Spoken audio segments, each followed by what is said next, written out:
Hey, what's going on? Happy Monday and happy Martin Luther King Day from my heart to yours. I hope that we will have an amazing 2025 in Jesus' name. Okay, let's claim that. So what's going on? There's a lot to cover. The first thing I have to say is, are we finally boycotting Clive Davis? Well, it seems like some people in the industry might be. Now, according to Radar Online, Clive Davis has decided to plan the Grammy party that he has every year. It's an iconic party. Everyone wants to be there. And back in the day, this party would be hosted by Whitney Houston, and when Alicia Keys was a thing, it was hosted by her. So the thing was, like, go to as many parties as you can get to, but you wanted to end the night at Clive Davis's party. Things have changed. They definitely changed. And what's even more uncanny is that while LA is in the predicament that we are in, the fire is still going. People have lost everything. Why does he insist on having this party? Now, there's a ton of events that are supposed to happen right now. This is the start of our award season.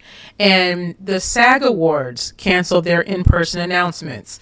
Warner Music Group has canceled their Grammy party. UMG canceled their showcase and post-Grammy party. The PGA, that's the Producers Guild, has delayed their announcement confirmation ceremony. There have been several movie premieres that have been canceled, including those for Keke Palmer, for Jennifer Lopez, and one for Robbie Williams. I was supposed to go to that event. Even State Farm has pulled their commercials for the Super Bowl.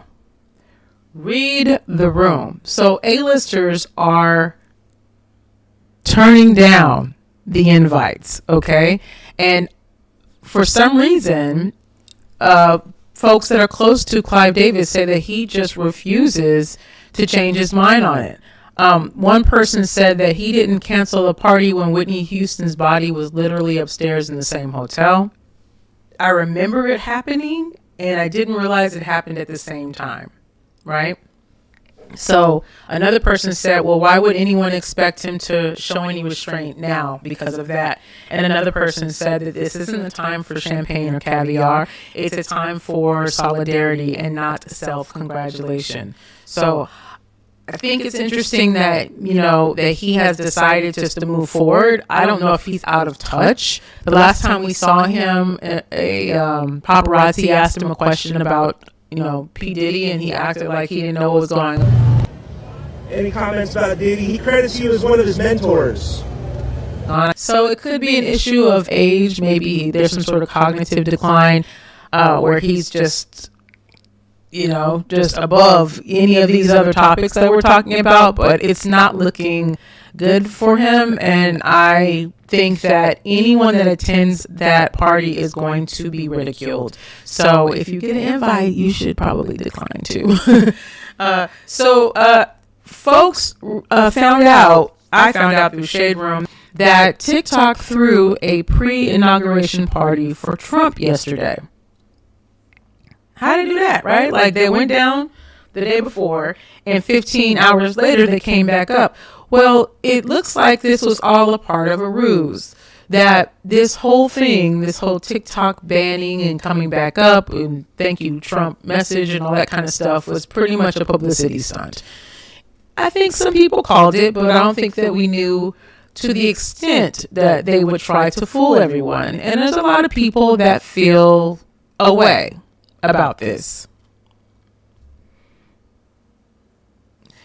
Yeah, it doesn't feel good to feel that you've been bamboozled. I don't think that's how any company should approach, their users, especially the people that make their business possible. But it's interesting to see how things will pan out moving forward, knowing that there's a possibility that TikTok planned this lights out situation along with producing an event that had folks like Waka Flocka and Little Pump, people that are obviously rocking out with Trump, but have lost a fan base because of it, and timing the party around the time that the TikTok message will go back up. So it sounds like, it was all timed perfectly, and you can see people in the audience excited about it because it's back up. Well, it's clear, if you don't know now, you know that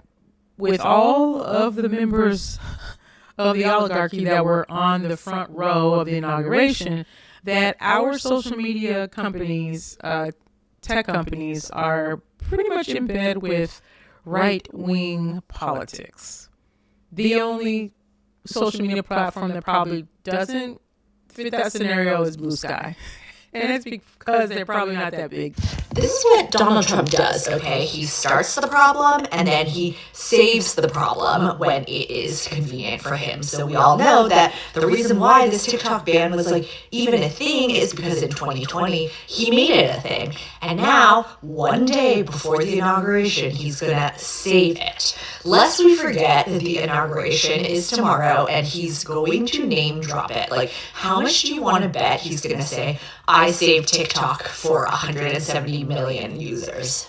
The other thing is, as someone who works in marketing, what do you think the conversation between leadership and the marketing team was to add Donald Trump's name into both the going away, TikTok is shutting down message and the TikTok is back thanks to President Trump message? I think we should put something that's see you later, thanks for the ride, or yay, we're back. And the leadership's actually well, we need to drop Donald Trump's name because Shou Chu went to Mar-a-Lago last week and played a round of golf, so now we really owe him. They asked why I don't have the same energy for Google as I do with Meta and their part with the TikTok ban. First of all, I don't have any loyalty to TikTok because TikTok don't have no loyalty to me. I've had my content suppressed so many times. I've had video with almost the same amount of likes as I have views, more comments and engagements than I have views. Mathematically, they were supposed to go viral for free. They're trying to make me pay for it. People were allowed to be racist, but as soon as I said something back, I'd get a strike. So I started reporting them. Then they'll say something back and say that they didn't see nothing wrong with what they said. Oh, for real? So back to Google. Even if they had a part in it, they weren't out here like Zuckerberg was. They were working on their platform, trying to make a better product. Zuckerberg spent his time hating, and his app is trash. Lobbying against TikTok, spending money on everything except building his app. But even more than that, the reason I'm done with Meta is because Zuckerberg thought he could play in our face with reframing DEI and going along with the racist narrative. DEI is about giving qualified people the opportunity because doors are actively shut in their face so that an unqualified, mediocre guy like Pete Hegseth, or whatever his name is, gets the job. Zuckerberg's just out here parroting the billionaire boys because he got acceptance, finally. So he gets out and voluntarily says, we're not fact-checking no more. It's I can't respect nobody like that. There's already an app for bullying and misinformation and lies, so you want to make another one? 20-something years since Facebook came out, all of a sudden you want to do what Elon's doing. He's like the guy that the bullies make do their homework so they keep him around. Now he wear a leather jacket and he smokes cigarettes and be coughing.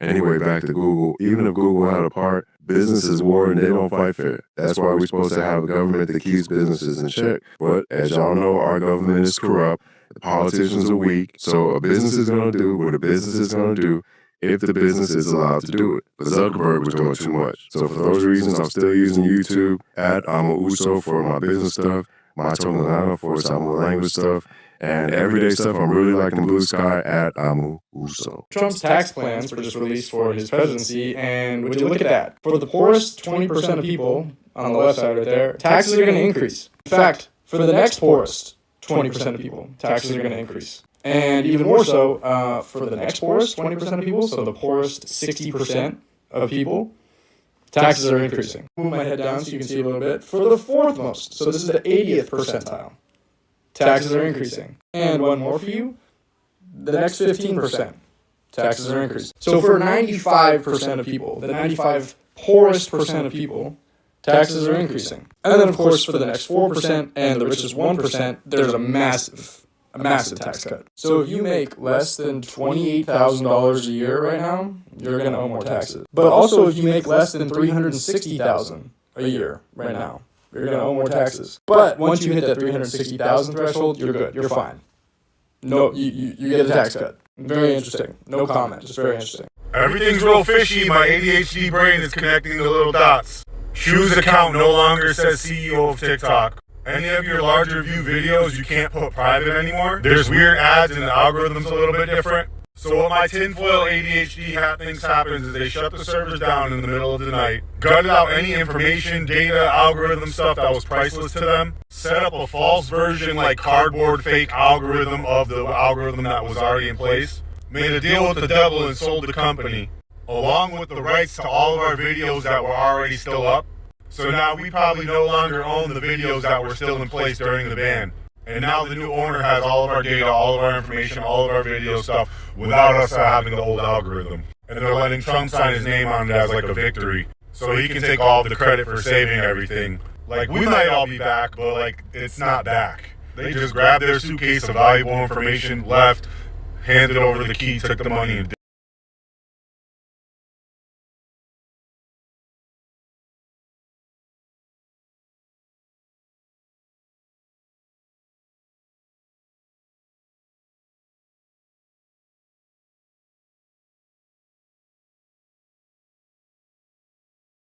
just in case there was any confusion. Yes, he did what he did. Yes, you all saw what you saw. Yes, he said what he said. Yes, this is really happening. Yes, this was preventable. Yes, we will resist. Yes, we will go on. No, this will not consume us. Yes, we will still find joy. No, they can't have it. Do you understand what I'm saying? I need everybody to stay focused.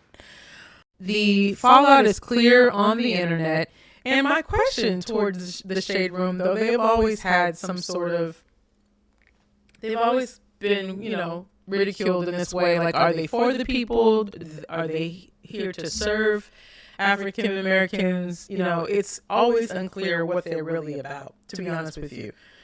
They don't seem to care about what their users say. I just think that they just like to rage bait and shock their user base. And it probably will take people unsubscribing for them to get the point. But the thing I wanted to point out is that they had adequate coverage there. Any media that were in attendance were also a part of this as well, which kind of makes you feel like, so is anybody for us? Like, not one person leaked it anywhere? Is everybody out for the dollar?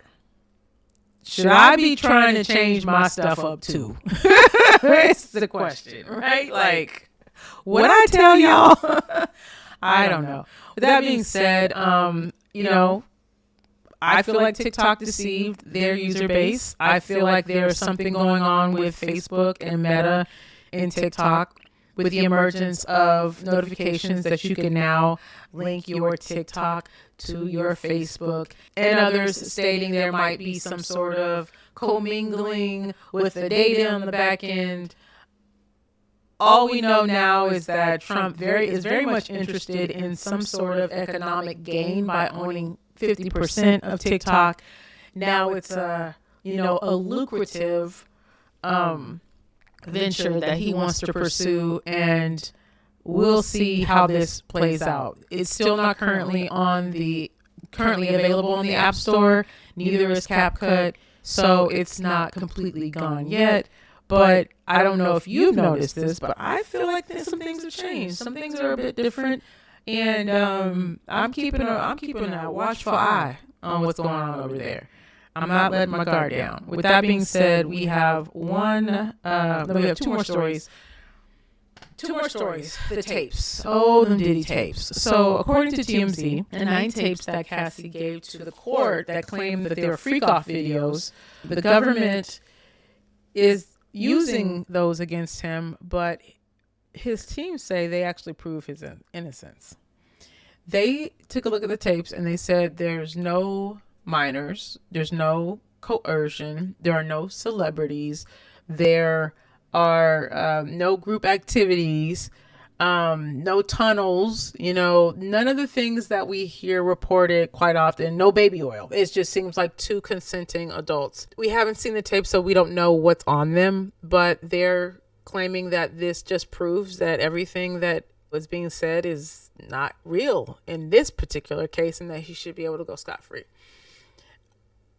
One thing I know about them federal cases is that they usually have information way longer before they even come and get you. So there's layers to this, and I'm just going to trust that they're going to present a case that will warrant holding on to him all this time. I don't think it's that easy where you can start kind of cherry pick from other cases and say, well, they got the tape over there, or we found this and that. They did take things from his home. They do have evidence. They were able to get something from Courtney Burgess, the guy that allegedly had some tapes, and also the unofficial version of Kim Porter's book. I don't know what happened with all that evidence. I think it's going to be something that's used during the trial. So I would just invite people to wait to the trial. And just one note before we move on to the next story. With relationships where there's an unbalanced power dynamic, think about it. The victim can't always be rah-rah all the time. You have to go with the flow. You try to appease your person to stay out of trouble. There's emotional manipulation. There's even manipulation from the victim standpoint. There's a survival instinct that kicks in. These people are both entertainers. They are actors. Like, come on. Like, is any of it real is the question.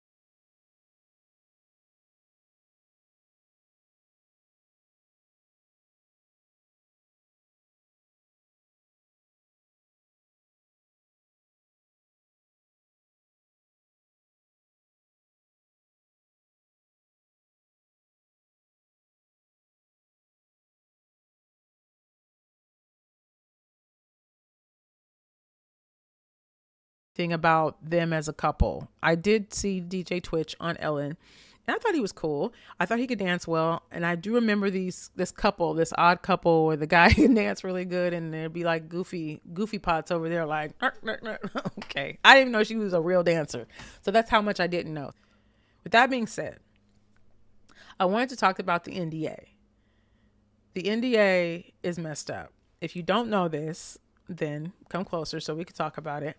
According to TMZ, Allison shared an NDA with some of Twitch's family members in exchange for viewing his body at the wake.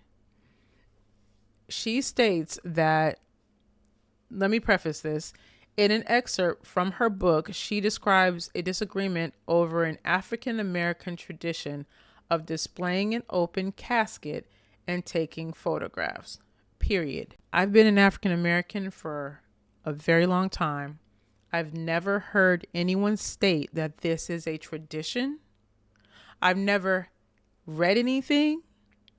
And even if I were to look this up right now, living my black ass life, it's never been, oh, well, because we black, we got to keep the casket open and let people take pictures. That was a racist stereotype. It rubbed me the wrong way off rip.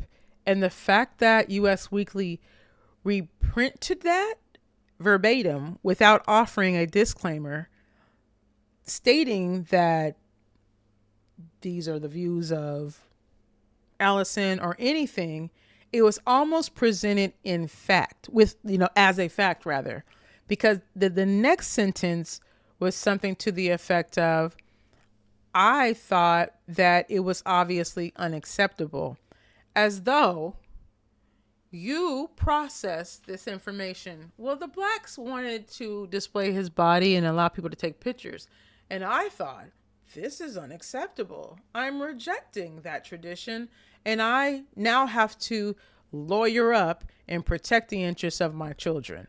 They created a scenario that was harmful and one I didn't agree with. And so I had to protect myself and my children by doing this. Those crazy African Americans.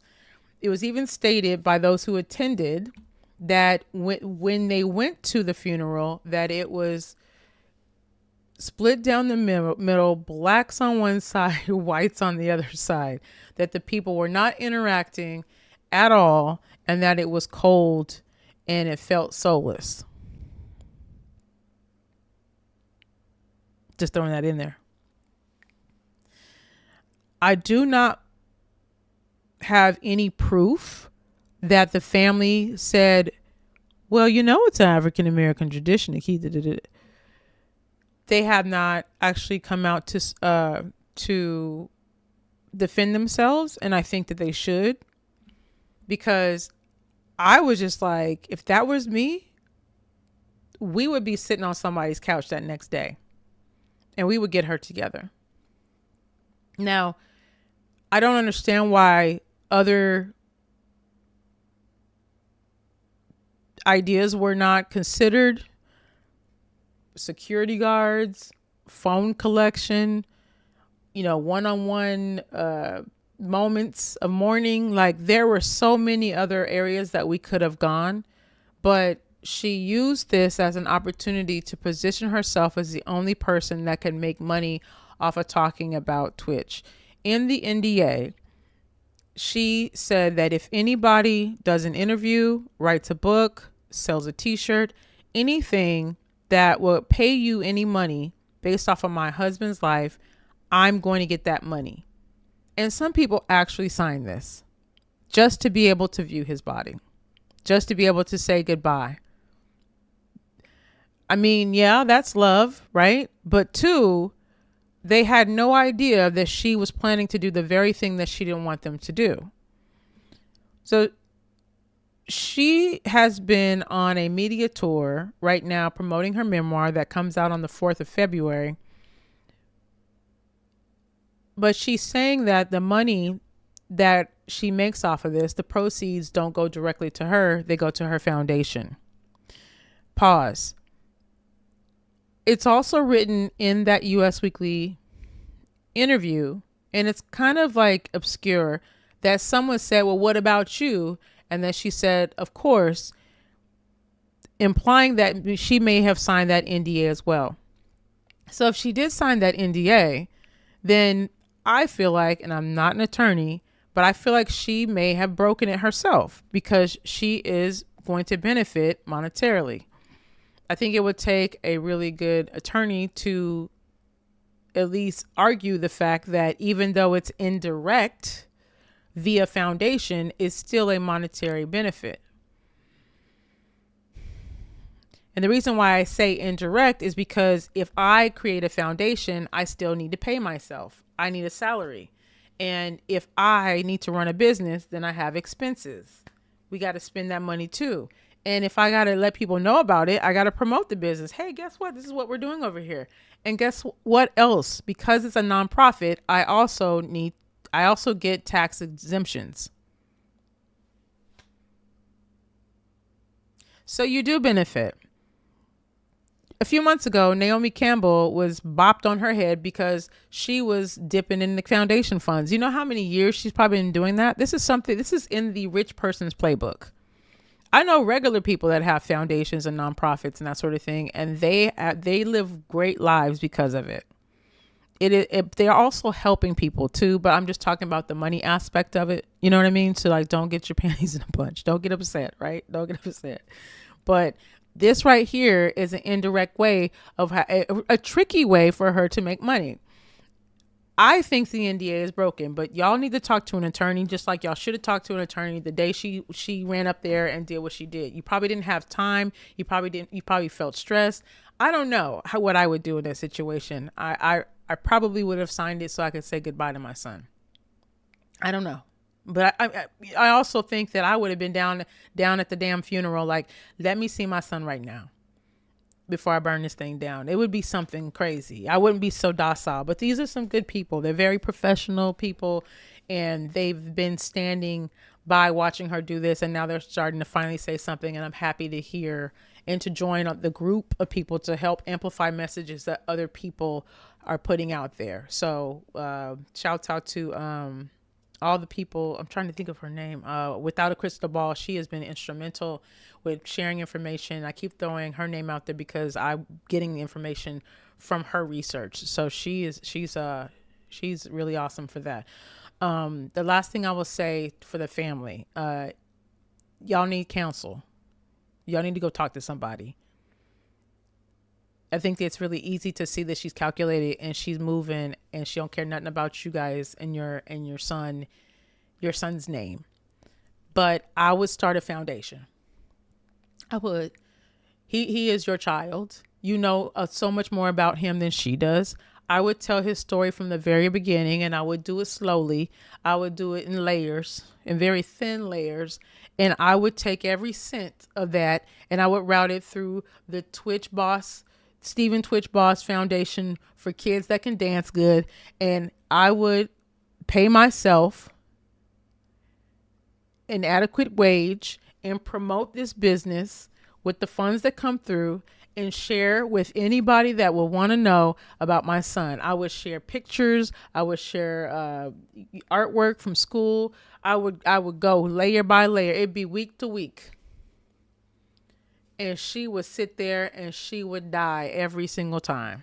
I'll go right up to the point where he met her. It would be that summer right before the girlfriend that he had before would be the last chapter.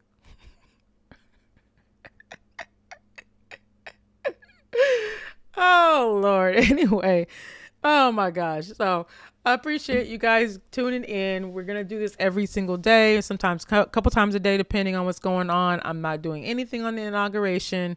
Like Michelle, it's like pick somebody else. So y'all can handle that on different channels. But if there's anything that pops up, we'll see you guys a little bit later or tomorrow. Peace out.